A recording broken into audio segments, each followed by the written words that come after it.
My management posted something on I think on the 23rd of this month, which was on Sunday, about how I was, or should I say how we were attacked.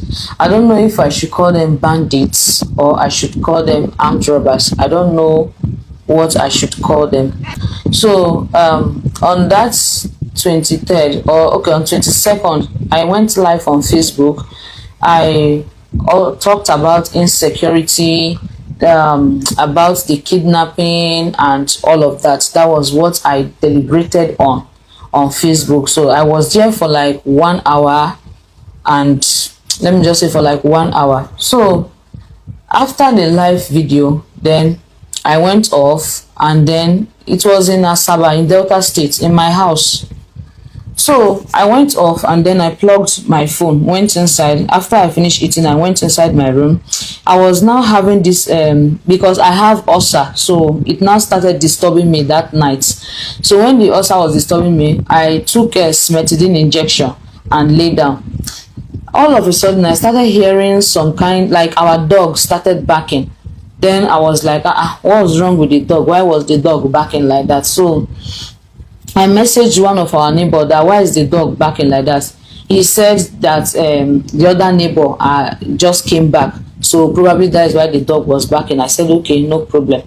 I lay down. At about after 1, the dog started barking again. Then I just thought that okay, maybe someone was going outside the compound or so. Then after 2, I stood up, I went to ease myself. When I finished easing myself, I had gunshot twice. I thought that maybe it was a trailer tire that burst, because sometimes even when we are in our house, if all these trailers that are driving in the night, if their tire burst, we used to hear it inside the room. So I thought that maybe it's just that usual sound. Okay, so I now turned off my fan. I was hearing some kind of dangerous sound I was not comfortable with. So immediately I was tapping my sister that she should wake up. I don't understand the kind of sound I'm hearing, that is like armed robbers entered the house. I did not even complete my statement before I saw someone flashing torch inside my room, through my room door. I was shocked because the parlor door was closed, the passage door was closed. How did the person break the parlor door, break the passage door, and then entered inside our room? Before I could complete my statement, I just see that somebody used leg to hit my room door, wah, wah, and then the door just opened with gun. That was how he put the gun on my head. The first thing he did was to pack all our phones. There is one Samsung Galaxy I just bought. He just picked that one, and then he said we should give him the password of all the phones. I gave him the password. He said he wants to try the password to be sure that the password we gave to him was not wrong. We gave him the password and he tried it and it worked. He checked my Zenith Bank account, which is my business account, but I don't know what he thought about. Maybe he thought that if he transferred the money, they can be able to trace him. He just said I should give him the PIN and the password to the Zenith Bank account. I did as he said. He tried it and it worked that way. I did not even know that when I was inside lying down that they have already entered the parlor. They have packed everything. That was how he went to my sister's room, packed all her wristwatch, her clothes, her shoes, and everything before he entered inside my own room, putting gun on my head. He said I should give him cash. I said, everything I have is what you have taken. You have taken all the cash, because I just returned to Asaba from Lagos and I brought a lot of cash, because POS in Asaba, they used to charge somebody too much when you want to withdraw money. So anytime I travel like that, when I'm coming back, I always withdraw like cash that I can be using to buy things and stuff like that. He packed all the cash and he's still asking me for cash. I was like, I don't have any cash again. What I have is what you have taken, so I don't know what you want me to do again. Or you bring my phone that you collected from me, let me do transfer for you from Zenith Bank. Even the money that I put inside my sister's UBA, because me, I don't use ATM, but she used ATM. The money that was there, I collected the ATM and withdraw the money through POS. I said I don't have anything. Everything I have is what you have taken from me, so I don't know what you want me to do again. Then he asked us to enter inside the toilet. We entered the toilet. He backed the door and then he left. When he left, it was not even up to 5 minutes. We were still inside the toilet. Another set, they were like 15, entered inside the room and then opened the toilet door and asked us to come outside. I say, where the cash, where the cash, where the cash? I go shoot them now, I go cut them now. They were now speaking Hausa. Me, I don't understand Hausa, so their English too was not even clear. I said, your brother had that first of all entered, he has collected everything, so there's nothing left with us again, and he was the one that locked us inside the toilet, so there is no how we can come out again. It was not like, I think say I dey pray abi, I think say I dey pray abi. He used the cutlass. Immediately he want to use the cutlass to cut off my head. I used my hand to block it and push the door, so the cutlass now hits the door. If not because of the way I pushed that door, he would have used that knife to cut off my two hands. Like, the cutlass was very sharp, and they were plenty, like plenty of them. They were just speaking Hausa. I said, I don't have anything again. What I have is what your brother have collected. Before you know, he started scattering my wardrobe, the clothes, because my manager went to Turkey last month, or earlier this month, but he's back, and they invited me for one award, stuff like that. So I sent him a lot of money to get me dress that I can use to go for this thing, for the award, wherever. He carried the clothes, the shoes, then scattered my wardrobe, all the landed property documents that was inside one bag. He carried the bag, carried my school bag, as in carried everything that was inside the house, all the money, our phones. Even as I'm talking to you guys right now, I don't even have phone for now. It's just my brother's phone I use for this life. I just say, let me just come online to just like, because I see that some people are dropping comments when I use other people's phone to check. I see some people are dropping comments, so I just said, let me just take the courage to come out and then just talk about it. And then when about 15 of them left again, they pushed us inside the toilet and locked the toilet again. Then they came back again the third time, and they did this for the 3 flats inside. Mine was in the middle. They robbed everybody in that 3 flats. They came back again with gun and knife. He opened the door. He said, who I did inside that place with you people? I said, nobody. It was only the both of us that you lock inside that is here. Then when I answered him, one of them now told him that they should pack all of us away, they should carry us away. One now said no, he should just shoot everybody, and they have already shot our dog twice, but the bullet did not enter the dog. The dog ran away. He was able to dodge the bullet and ran away. So the other one now say they should carry all of us and go to where they are going to.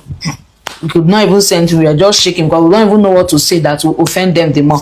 And the second one said, shoot them, shoot all of them, just waste all of them, let them go. And one, just the one with the gun, he was, I don't know, he was the only one that covered his face, but others did not even cover their face. Only one of them that covered his face. So they were now persuading him that they should, the other one say it's either they kill everybody or they carry us with them. So I don't even know what they spoke in Hausa language. They were there deliberating and arguing on the next action for them to take after taking everything they took from us. They argued and argued and argued. Then the other one now said they should just leave them. And then he came back to me. He now told me that if I act smart and then call the bank to block the account after they have left, that he was going to definitely come back, and when he come back, he will make sure he will unalive my enemy, that he will shoot my enemy, that if I try to act smart with them by changing the Zenith, by blocking the Zenith bank account. Even my neighbor that just give birth to a baby, they were dragging the baby with them after collecting everything that they have. They are not dragging the baby, that they want to adopt the baby. Then the guy was like, you guys have taken everything I have, why do you want to still take my baby away? They drag until one of them just said they should allow them to go, that shebi they will still come back. Like, they said it with so much confidence. That was how they did, and they left to another compound that was close to my place. But when they go to the compound, they were unable to enter inside, because those ones, they have this thing, burglary. They have burglary in their house. So according to them, they were trying to hit the burglary to break it before they could enter, but they were unable to break it, so they just left that place. All these things happen in the night by after 2. So when they took everything, there is no phone, there's no how I could contact anybody again. After they left, all of us, we now came outside. Everybody was now shaking, was now panicking. Before I went to the other compound and borrowed phone from one woman there. Those ones, they did not enter their house because they stay in one, I don't know how to describe the house, but they didn't enter their house. Yeah, so she was the one that borrowed me for. Immediately I called my manager that this is what is happening, before he now made that post that he made. This was all that happened. So for now, I think it was on Tuesday, I left Asaba on Tuesday night because I said I can't stay in that house again. This one that they say, and if I call bank to block that account and they find out that they can't withdraw money from that account, that they'll definitely come back for me and will definitely shoot me. He pointed a gun on my head like 3 times. I don't even know how God just made him not to pull the trigger. I don't know. My sister, because of the way she was scared, she now started shaking like that. She was so terrified by everything that happened. Even I myself, I've never been in that kind of situation. I've never seen gun, like aside the one that police people used to hold on the road. I've never seen someone pointing gun on my forehead. I only hear it or see it online. I never believed that something like that could happen.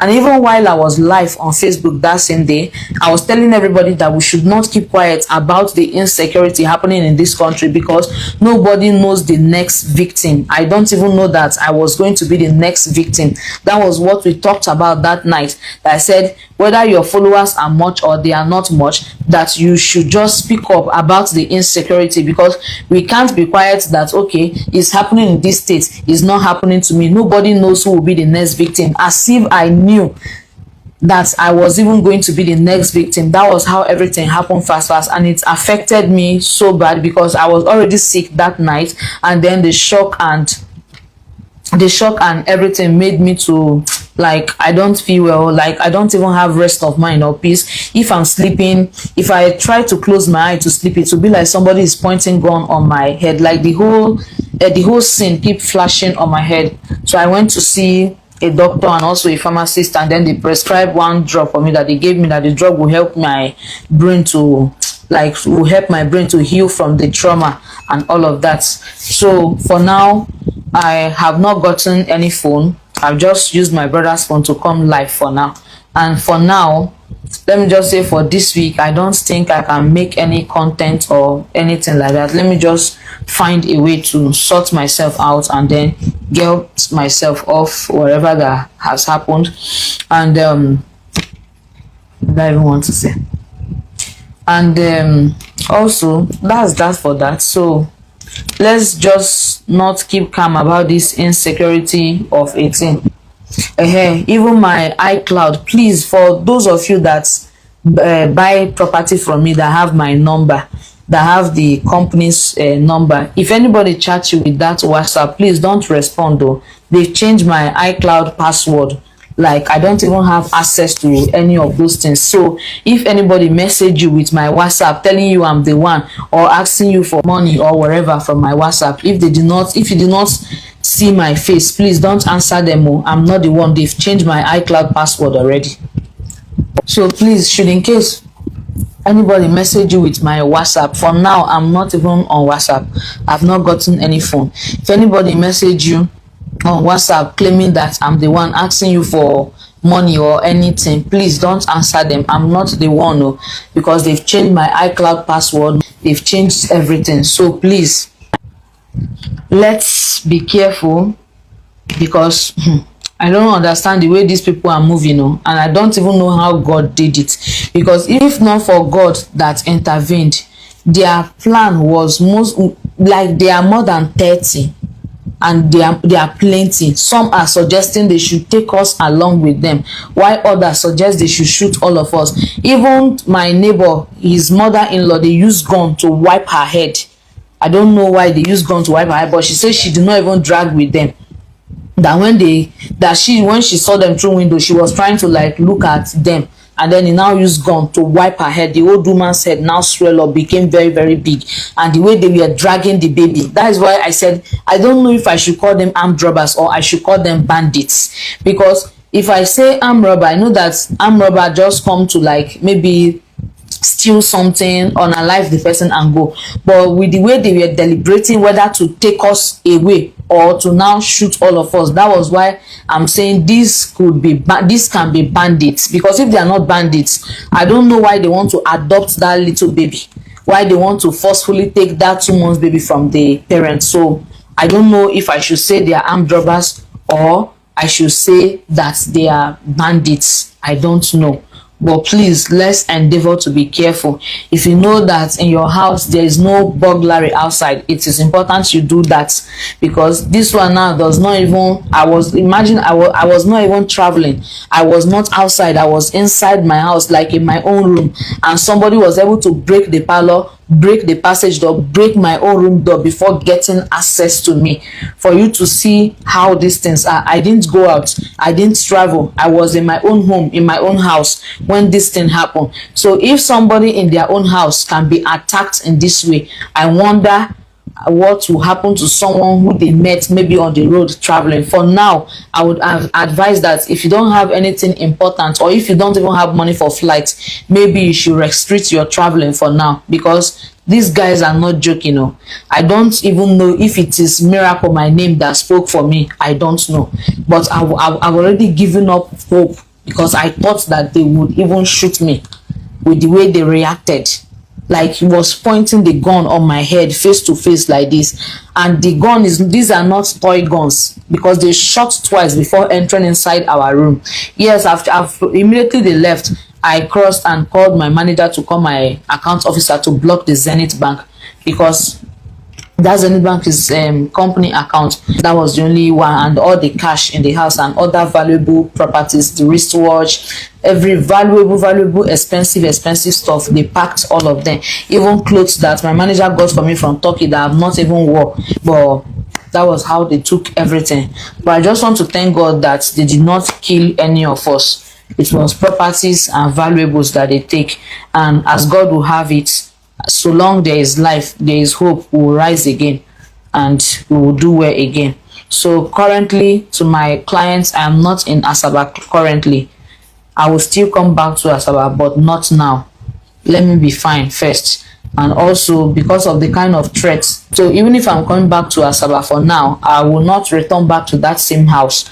I will have to rent another apartment, not in that same house again. Even since that day, none of us even slept in that house. Even when they break, we could not sleep in that house. It was in the morning that we came back to bathe. Evening again, everybody left again to where they went to just squat to sleep. And after that that incident happened on Sunday morning by 2:30 a.m. when it was in the evening, we all left to another place. So there is this neighbor that stay opposite our house. She said when we left, because we left the dog and we unchained the dog there, then everybody now left, said she was hearing our dog barking. Then she now climbed that day, because they have one upstairs like that. She climbed there, she saw the dog inside.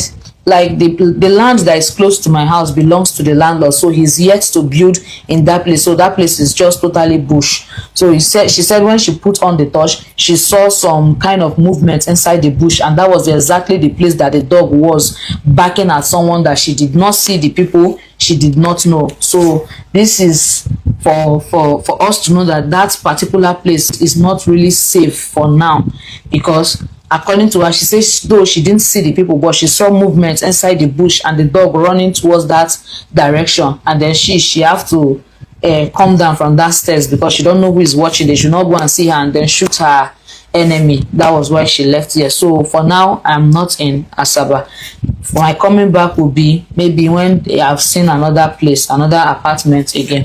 That's all. Thank you so much to all of you that checked up on me. Thank you so much for your call, for your messages.